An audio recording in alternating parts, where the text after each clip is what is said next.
Good evening, everybody. I'd like to call the May 21st meeting of the Mount Vernon Board of Education to order. Please stand for the pledge. Pledge allegiance to the flag of the United States of America and to the republic for which it stands, one nation, under God, indivisible, with liberty and justice for all.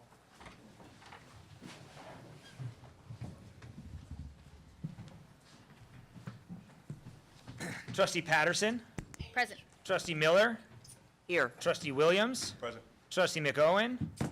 Trustee Ning. Trustee Jaros. Trustee Saunders. Here. Trustee Torres. Present. Trustee White. Present. Quorum is present. Good evening, everybody. The Mount Vernon Board of Education recognizes the critical importance of community discourse and involvement in the education of Mount Vernon's children, and accordingly, members of the public are invited to speak at each regularly scheduled board meeting, subject to the terms of board policy. Speakers must register in advance no later than 4 p.m. on the date of the meeting by contacting myself, the district clerk, here at 165 North Columbus Avenue, by phone at 914-665-5235, or via email at rmccormack@mtvernoncsd.org. The board welcomes all respectful comment, whether praise or criticism. However, identifying and criticizing specific students, parents, teachers, administrators, or other Mount Vernon education officials or employees is strictly prohibited. Such complaints must be presented and addressed through the proper administrative channels. Each speaker will be allotted 3 minutes to speak, with up to 1 additional minute to be used for the speaker to summarize and conclude their remarks. If appropriate, board trustees or the superintendent or his designee may respond to a speaker's remarks at the conclusion of the public comment portion of our meeting. Our first speaker this evening is Norman Hauptman. Not here. Trishelle Long. Not here. Wilma Frank. Thank you. That concludes public comment. Okay.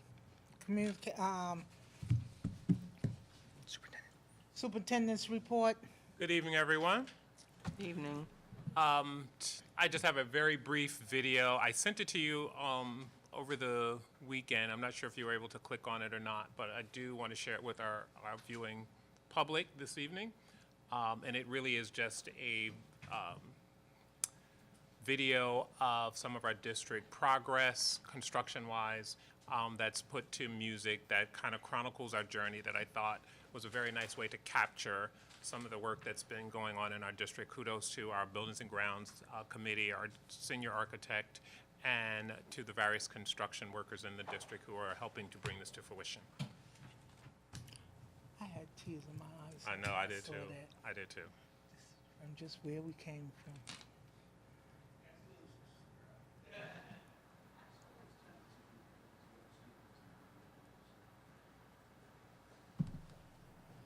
Where's the music?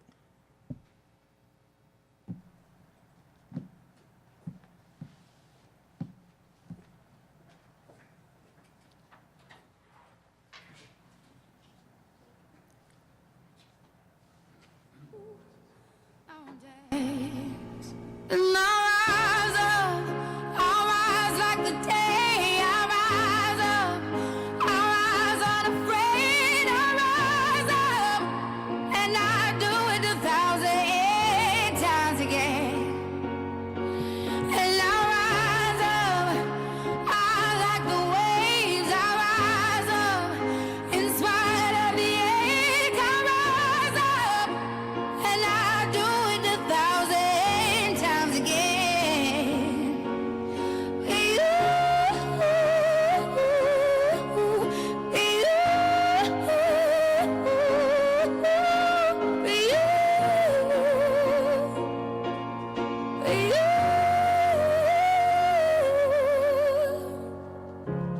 The silence is in quiet, and it feels like it's getting hard to breathe.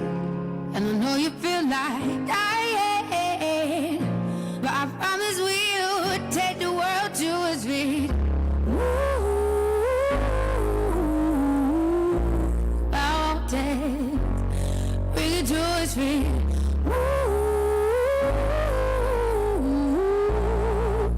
Mountains, and I'll rise up, I'll rise like the day. I'll rise up, I'll rise unafraid.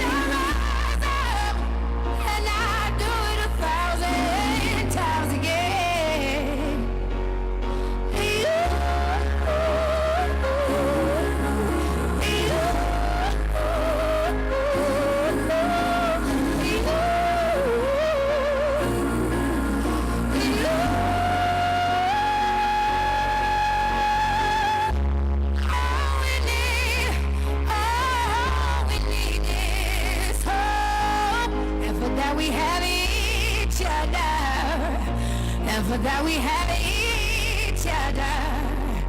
And we will rise, we will rise, we will rise. We'll rise. I'll rise up, rise like the day. I'll rise up.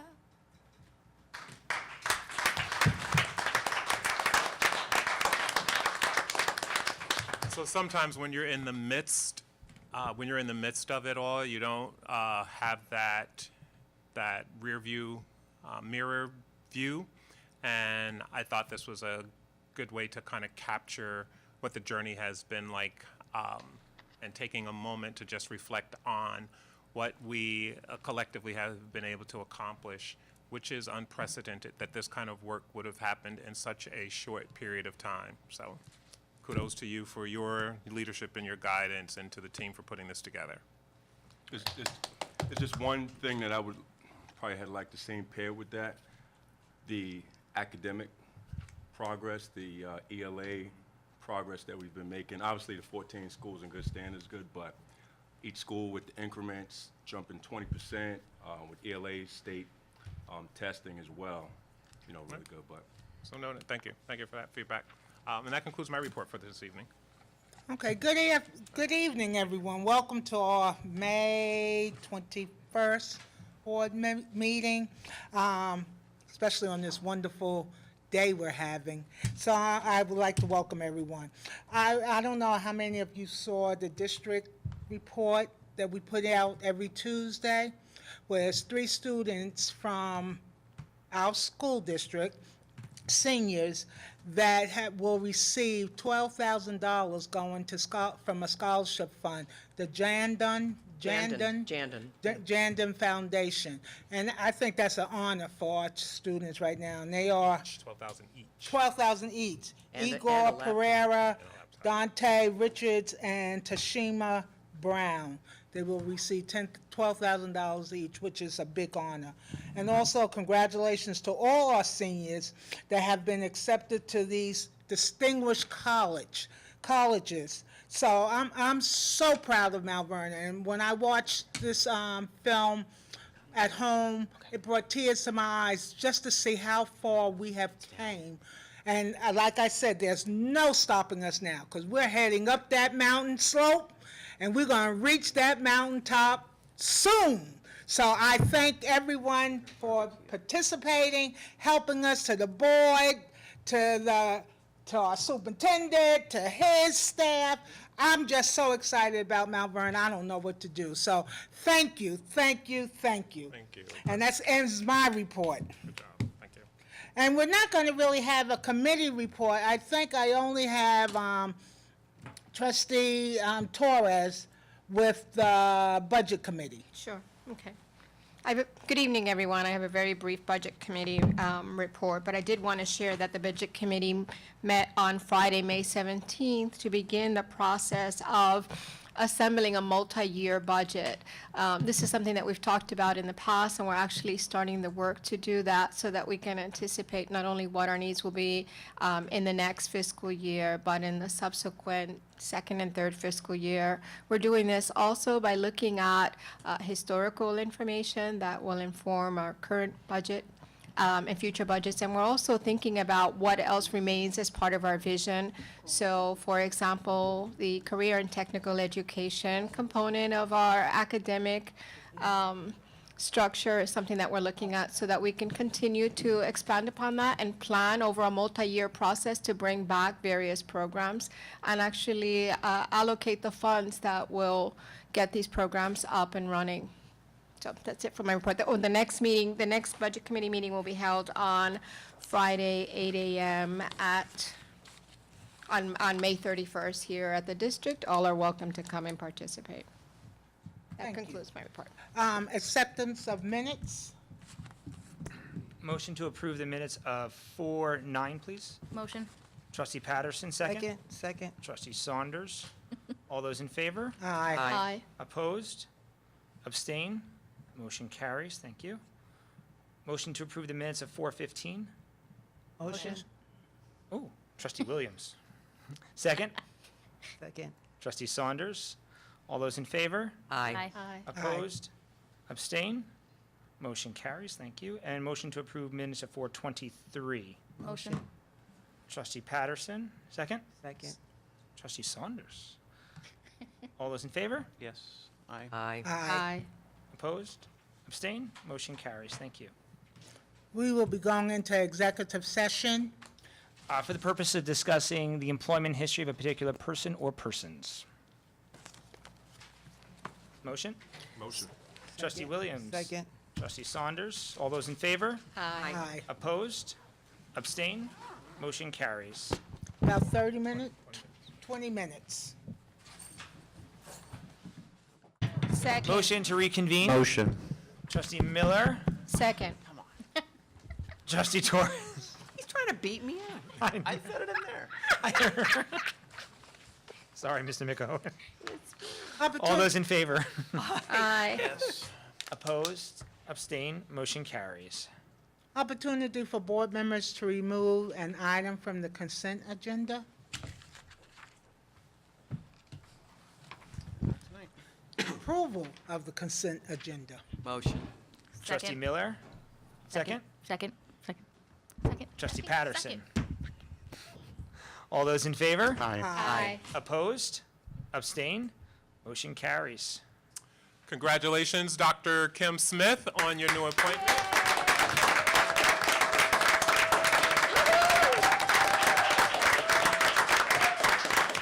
Welcome to the superintendent's cabinet. She has to buy Welcome to the, buy breakfast for the first day. Oh, yeah, you have to buy breakfast for the first, no, I'm only joking.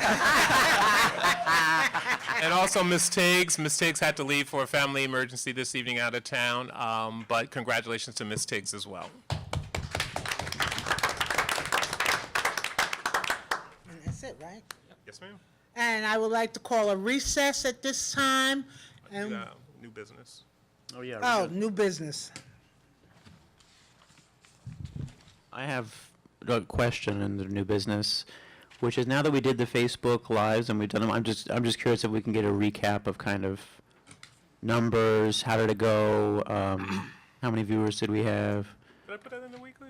You did, but I'm saying for the public's did. benefit. Oh, Like, okay. how did it work out for the public and, Can you pull that For up real us. quick, or I can pull up the weekly and, And no alive it off the top of my head. all right, go ahead. Our last Facebook Live on May 14th, we had at least 100 viewers for the entire duration of the program. Probably about 95 to 98 were on live stream, and about 15 to 20 on Facebook. Though the questions were fewer this time, but it was our third budget presentation of the season, so that's to be expected, especially when there's a 0% increase on the tax levy. But our other ones had averaged probably in the realm of 50 to 65 viewers, I think. Yeah, I think one was 80. 80. This was definitely this was the most viewed one, but had the fewest questions. So will we keep doing those? How do you want to do that? I think it's up to the board. I enjoyed doing it. I know some of you had a lot of anxiety. Can't imagine who you're looking at. Some of you had a lot of anxiety, but I thought that conversation was good, and I thought it was a good opportunity for our viewers to hear from trustees in that kind of forum. Yeah, I think the fact that we got so many people to participate, and, you know, I really, so, like, they're paying attention to at least that that's happening. So they may not be voting, but they're paying attention to, like, we're going to be addressing some things. And I think maybe what we should do is pick an issue every month. I think that's a Good great And idea. pick one issue that we, That's a great idea. thank you, from the liaisons. In fact, your input will be helpful, but I do think we should be doing that every month and just float out what the issue is. And, you know, the ads that you were doing, Rick, for the budget, and, you know, that was just very effective advertising. I thought it was really good. So I think if we start pushing, and maybe it's, you know, information from the task force, or whatever it is, but those subjects, I think we'll start to build a following, and we can, you know, if you have a different subject every month, you can definitely attract a different I'm crowd. definitely open to it. And I maybe guess not I just I the think it's a great trustees, idea. maybe we can get some of the parent liaisons to come on and talk about what they're going through, what they're hearing on the street, and what concerns parents are having. I think that may be a good idea. I'm open. And if anybody has anxiety about it, they don't have to do it. Thank you. Just for the, I did it. I know. I sat on my hands because I Who was said you nervous, had but I did anxi- it. Who I said you didn't had call any anxiety? names, Look trustee. directly at me. I'm not, I connect the dots pretty well. Okay. New business, trustees Williams? Sure. I'd like to talk about our next steps as a board and improving the safety of our children, going to and forth to our beautiful playgrounds and, because actually with the video that we had seen, obviously we're building great play spaces and we're increasing the activity to these spaces by a large amount.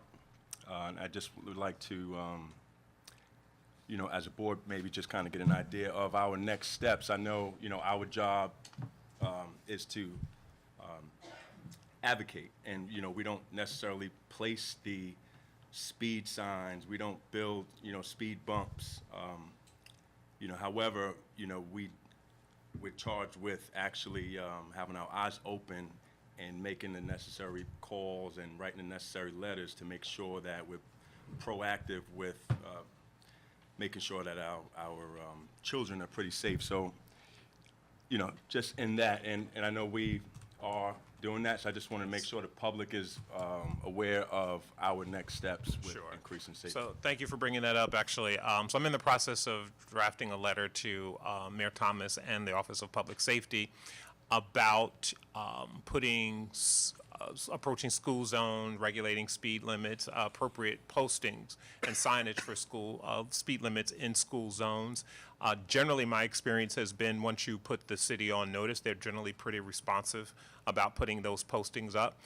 If that doesn't work, then the next part of that process would be to engage our PTAs and get our parents to advocate and sign petitions. And if my letter doesn't generate action, which I can't think of an instance when it really hasn't, quite frankly, maybe one, then the parent group can then put that pressure on the city about that. And the other thing we probably need to do is, while we may be reactive to the situation at Graham School, is really canvassing the signage and speed limits at all of our schools and all of our hazardous crossways to make sure that signage and speed limits are appropriate in all of our schools, so that we're being proactive in one regard and reactive, unfortunately, in the other. Sure. I mean, I've identified at least 10 locations. I witnessed an accident right at the crosswalk of Rebecca Turner of 5th and 4th, right? It's a bad. At about 8:15, boom, right in the middle. And we've We talked need a about that In the morning? intersection in the morning. And speed crossing guard we don't there. have a crossing guard there. We have a crossing guard right up Fifth. on 5th. However, there's really not much signage there. Right. And it's an industrial area, so big trucks are coming through Right. and they're plowing through. There's just, so we do need to canvass and do the proper assessment, because there's some hazardous areas that we should One in particular is on Gramerton Avenue, right across the street from Davis, coming out of Wallace Avenue. Yes. I saw a police officer there, but he was sitting in the car. right. I think there should be a crossing guard out there, because there's a light there, and the other light is Way I don't know, down. That's like, Yeah, it's too far away. it's too far, and I think people get enough speed, and they come down that hill at a awfully high speed. Well, the other thing, by the by, is that button doesn't work anymore. So nobody can actually get the light to change in their favor to cross. And the other issue we Oh. spoke about on Saturday was that what a lot of cities are doing now is at every crosswalk where there's a lot of activity, there's a sign in the middle that says, state law requires you Stop for people. You yield for pedestrians in the crosswalk. And I think we don't have any of those signs here, and I think that would really help, because it would remind people what a crosswalk actually means. I mean, just to be clear, I'm not pointing fingers. I am just as guilty going through crosswalks. But the fact of the matter is, I know, I'm right? shocked. You should be appalled. But that circle would be a lot safer if Yeah. we maintained that crosswalk on Gramerton. Yeah, there's a few. I had told Israel that we could go out during school time and watch them dismiss, so we can see what's going on at all these different schools. Well, we could also write a recommendation to the city. Well, we Say, would- this is what we'd like to have. This is where, if we do our own audit and One thing, So- I had the good fortune to visit the STEAM Academy today, and the students did an expo on various issues that they face in the community. One was around the zombie homes, another was around overall safety. It was just extraordinary. In fact, I got to get them to come to a board meeting, get the board meeting to go there to see that. But this would be a great project for some of our STEAM students to take this on, because their presentations were extremely sophisticated, idea. sophisticated, with looking at infrastructure, looking at solutions, looking at financial implications for these solutions. And this would be a great problem-solving activity for them to excellent. engage in Oh. as a student-led project. Fantastic. Fantastic. Also, our performing arts, I was talking to Dwayne Brown a little bit earlier about putting together an, I guess, kind of commercial almost by the students that kind of really just go kind of talk about, pretty much public safety. And they go through and have the examples of crossing, and, you may have a student that's crossing and texting, and we put the big red X and say, and then go back and, something that we can actually put on the website, or Channel 6, which, gets a lot of views as well, just as far as just informing our students and reaffirming our parents the importance of just being attentive and, communicating. So it'll be a good project and very beneficial. Can I segue into something since Trustee Williams was talking about playgrounds and things? I know the days are getting longer and the children want to play in the playgrounds. So is there a rule of allowing people in the playgrounds at our schools? Do we close them? What are we doing? Mr. Policio, you want to talk about the signage Policy, and provisions that we've put in place for that?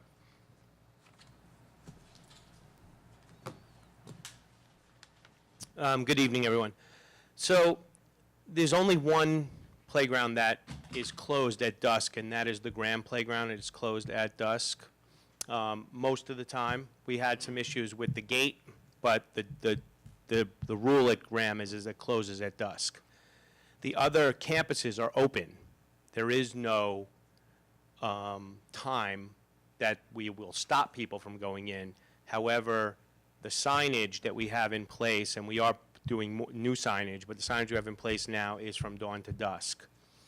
And after that, it becomes a police matter to keep people out if they're there at later times, or they're causing any kind of noise issues or anything like that, or drinking or those type of activities. That's why I asked, because I saw people at Graham about 9 o'clock the other night.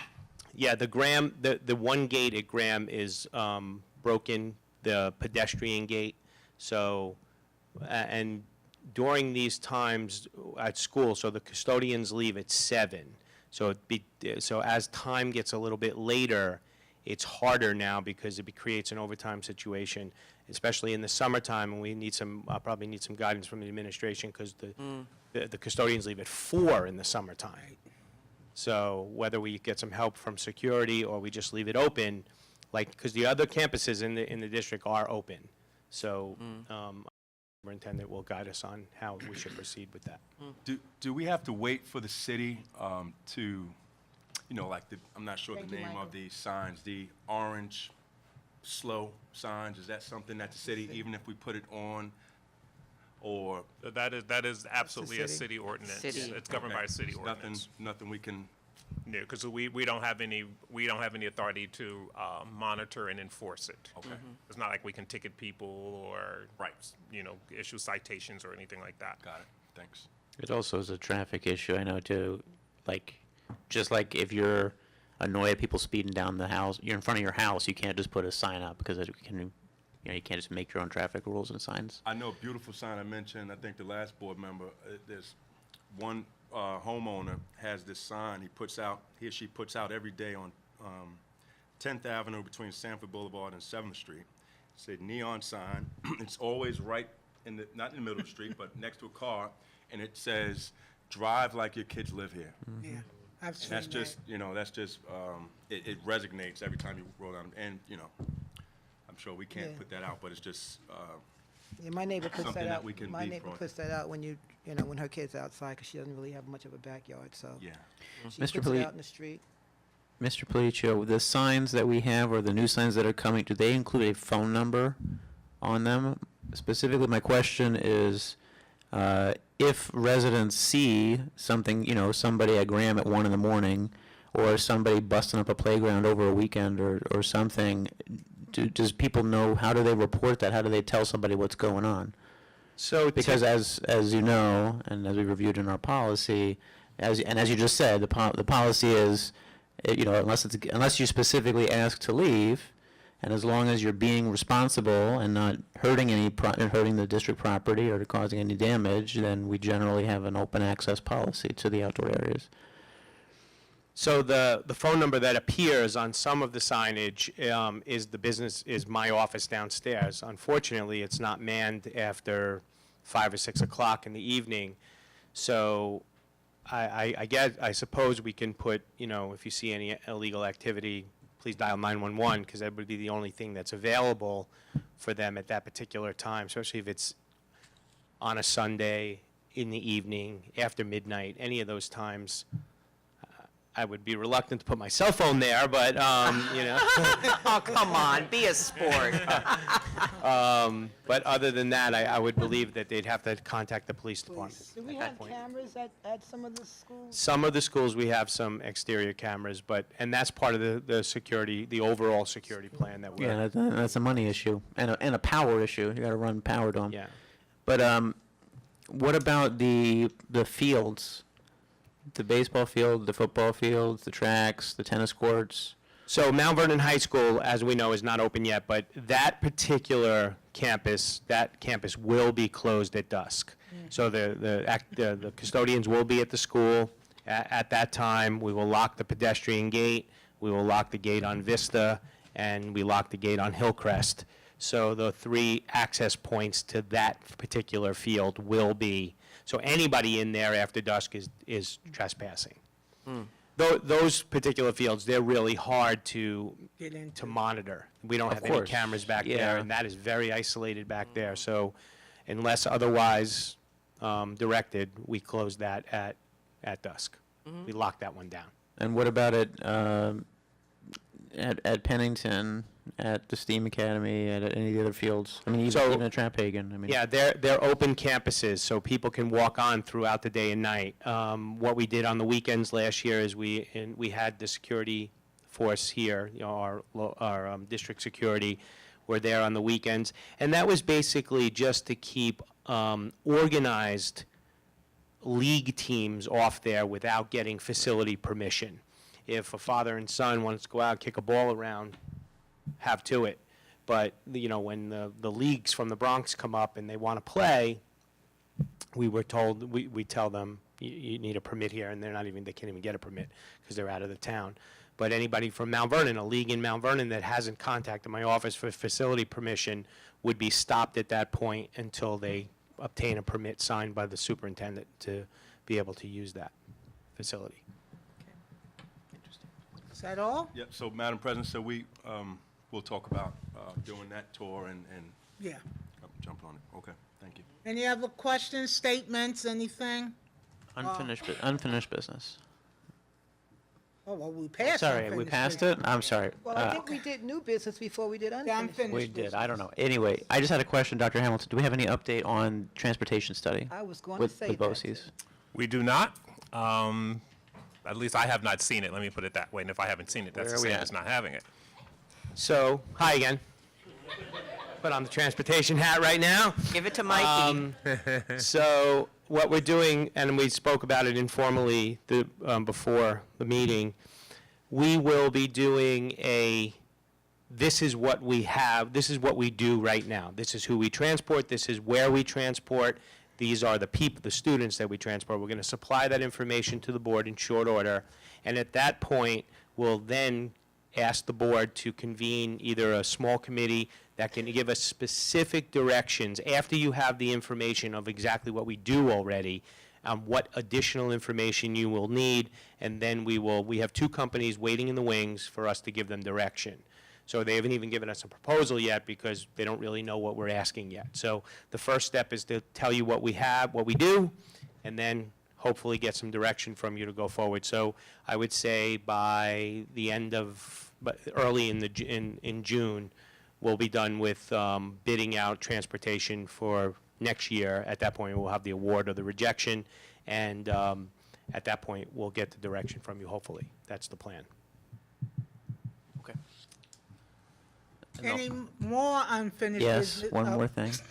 Which I came like 5 minutes late. So did you Don't talk about the whiz and the ribbon cutting at I did not. At Thornton? Thank you for that. right, There Dennis. is a special event that has been a long time coming on June 7th. Thank you. On June 7th, will be opening night of The Wiz in the new Thornton High School auditorium and the ribbon cutting. This will be our first performance in the new facility. VIP reception will precede the show.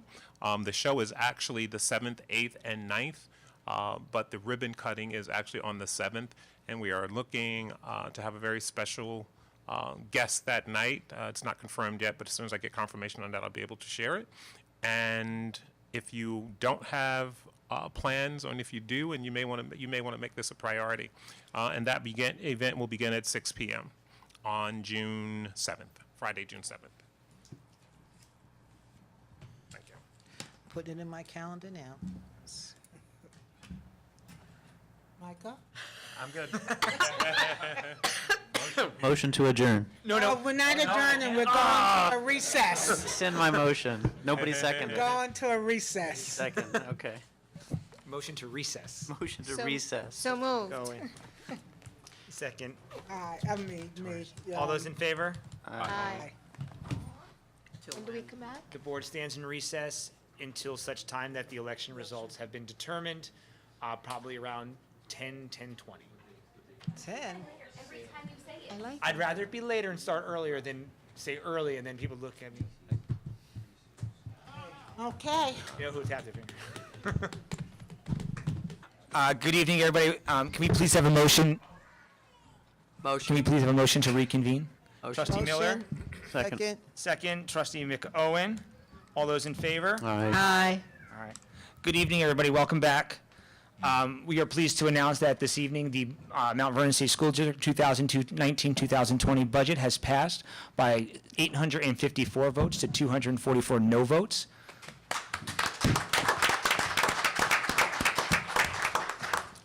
The proposition number 2, authorizing a student ex officio member of the Mount Vernon State School District Board of Education has also passed, 833 votes to 243 votes.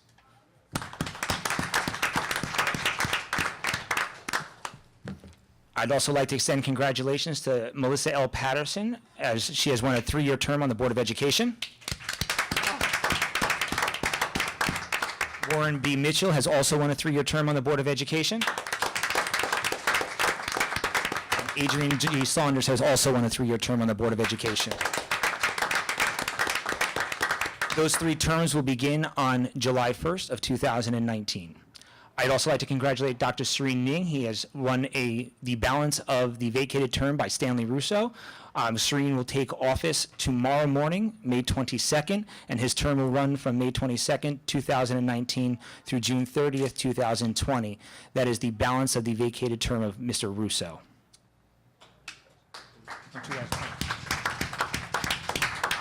And just as a matter of order, in order for Dr. Ning to assume that term, he will have to resign from his current term on the Board of Education, which is set to expire on June 30th of this year. Dr. Ning will have to resign that term tomorrow to be immediately sworn back into a term that will begin the unexpired term of Mr. Russo and Ms. Patterson. Okay. That's it. Is that it? That's it. Motion. The motion? Motion to adjourn. So moved. Ms. Torres, second. Second. Ms. Patterson, all those in favor? Aye. Opposed? Abstained? Thank you, everybody. Congratulations. Oh, I meant to say congratulations to all.